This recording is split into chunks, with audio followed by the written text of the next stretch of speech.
भारतरत्न अटल बिहारी वाजपेयी यांच्या जन्मशताब्दीनिमित्त क्रीडा क्षेत्राच्या माध्यमातून राष्ट्रनिर्मितीचा संदेश देण्याच्या अनुषंगाने तिवसा विधानसभेचे आमदार राजेश वानखडे यांच्या पुढाकाराने आधार फाउंडेशन अमरावती व आमदार राजेश वानखडे मित्रपरिवार यांच्या संयुक्त विद्यमाने व आयोजित आमदार चषक 2026 अखिल भारतीय खुली पुरुष व महिला कबड्डी स्पर्धा तिवसा येथे अत्यंत उत्साहपूर्ण वातावरणात पार पडल्या।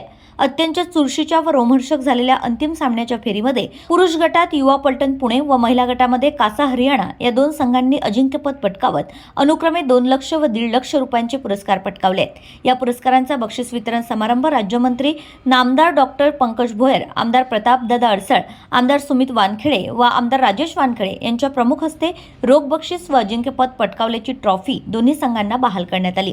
पुरुष गटामध्ये दुसरा क्रमांक समर्थ अमरावती व तिसरा क्रमांक पंचरत्न हिमाचल संघाने पटकावला, तर महिला गटामध्ये द्वितीय क्रमांक मुकलान हिस्सार व तृतीय क्रमांक एमडी युनिव्हर्सिटी रोहतक यांनी पटकावला। या सर्व विजेत्या संघांना सुद्धा ट्रॉफी व रोख बक्षीस मान्यवरांच्या हस्ते प्रदान करण्यात आलं।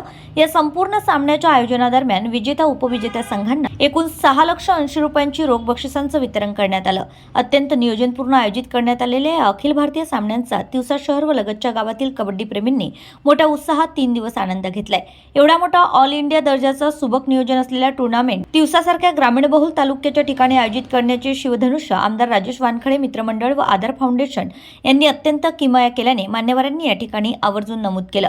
राष्ट्रीय आंतरराष्ट्रीय दर्जाच्या व प्रो कबड्डीमध्ये खेळलेल्या कबड्डीपटूंना पाहण्याची, त्यांचा खेळ अनुभवण्याची संधी या निमित्ताने नागरिकांना उपलब्ध करून दिल्याबद्दल नागरिकांनी व कबड्डी प्रेमींनी आमदार राजेश वानखडे यांना शुभेच्छा दिल्या। राज्य शासनाच्या मुख्यमंत्री देवेंद्र फडणवीस यांच्या नेतृत्वात राबवण्यात येत असलेल्या क्रीडा धोरणाच्या अनुषंगाने शालेय व महाविद्यालयीन स्तरावरील खेळाडूंना अधिक प्रोत्साहन, वाढीव गुण तसेच राष्ट्रीय व आंतरराष्ट्रीय स्तरावर खेळण्याच्या संधी उपलब्ध होण्याच्या दृष्टिकोनातून हे भव्य आयोजन महत्त्वाचा दगड ठरणार आहे। या स्पर्धेच्या अंतिम दिवशी आकर्षण ठरले ते भारतीय कबड्डी संघाचा दिग्गज खेळाडू कर्णधार पवन सेहरावत यांची उपस्थिती। त्यांच्या उपस्थितीमुळे खेळाडूंसह प्रेक्षकांमध्येही मोठा उत्साह संचारला।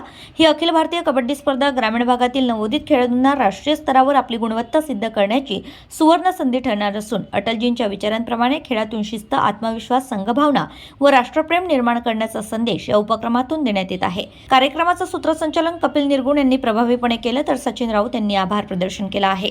दरवर्षी अत्यंत मेहनतीने त्यांच्या सहकार्याच्या मदतीने ही कबड्डी स्पर्धा भरवत असतात आणि आपण पाहतो की दरवर्षी ही स्पर्धा अजून लोकप्रिय होत आहे।